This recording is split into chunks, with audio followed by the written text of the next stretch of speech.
rejection. That is important to understand. But how do you know it's a rejection?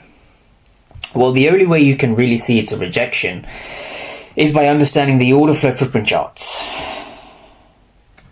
And so the order flow footprint charts, sorry for the delay, the order flow footprint charts will essentially give you a kind of a scenario of what's going on. So you want to be understanding the order flow in a little bit more detail, let's say.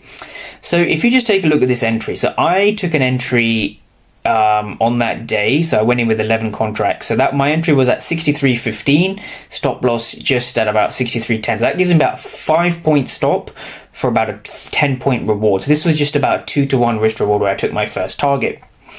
So if we kind of go down and understand what was going on essentially in these candles, what was going on? So if you just take a look here, I entered another few contracts, so up to 14 contracts. What was going on at this fair value gap, or just above the fair value gap? What does 99 for 5 mean? So I want you to think of the market as an auction, right? And you want to almost look at it from a very logical, hyper common sense perspective. If you see red delta, right? So what we have over here is we have delta. So we have the buyers and the sellers inside of the candle. When you see red, when you see a lot of red, what this signifies is that there's more market participants looking to actively sell. There are sell orders going in, hitting the bid. These are aggressive sellers. So when these aggressive sellers fail to break below the zone, right? Because we saw a lot of aggressive sellers. Over here, we saw aggressive sellers. Over here, we saw aggressive sellers. And we saw the market aggressively moving higher.